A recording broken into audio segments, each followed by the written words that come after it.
यानंतर एक breaking news आहे। नसरापूर अत्याचार गुन्ह्यामध्ये पोलिसांच्या हाती प्रत्यक्षदर्शी ठोस पुरावा सापडल्याची माहिती समोर येते।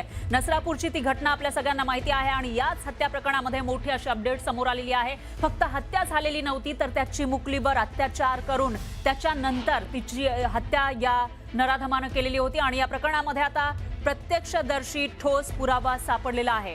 अत्याचार करताना या नराधमाला 4 ते 5 मुलांनी अडवण्याचा प्रयत्न सुद्धा केलेला होता। ही सर्व मुलं 5 ते 10 वर्ष वयोगटातील आहेत अशी माहिती समोर आली आहे। मुलं परिसरात खेळत असताना त्यांनी या नराधमाला मुलीवर अत्याचार करताना बघितलं आणि त्याला अडवण्याचा प्रयत्न केला। तेव्हा या नराधमाने त्या प्रत्यक्षदर्शी मुलांना दगड भिरकावून पळवून लावल्याचं सीसीटीव्ही मध्ये कैद झालं आहे। प्रत्यक्षदर्शी मुलांवर दगड फेकून मारल्याचा महत्त्वाचा सीसीटीव्ही पोलिसांनी जप्त केलाय आणि या प्रत्यक्षदर्शी मुलांपैकी 2 मुलांची ई साक्ष देखील नोंदवून घेतलेली आहे।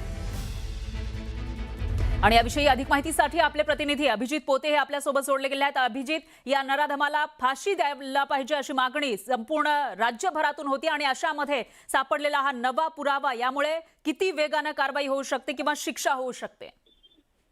नक्कीच आपण पाहतोय की खरं तर नसरापूर प्रकरणातला जो आरोपी आहे त्याची पोलीस कोठडी आज संपल्यानंतर त्याला पुन्हा पुणे ग्रामीण पोलिसांनी न्यायालयासमोर हजर केलं होतं आणि त्याला पुन्हा 14 मे पर्यंतची पोलीस कोठडी जी आहे ती सुनावण्यात आली। पण आज प्रत्यक्ष जे जे जे पोलिसांकडून जी माहिती देण्यात आली आहे ती मोठी धक्कादायक माहिती आहे की ज्यावेळेस हा घृणास्पद प्रकार तो आरोपी करत होता, तो निर्दयी आरोपी हे सगळं करत असताना 4 ते 5 जण प्रत्यक्षदर्शी होते, जी मुलं अतिशय लहान आहेत आणि त्या लहान मुलांनी त्याला हिसकावलं सुद्धा होतं।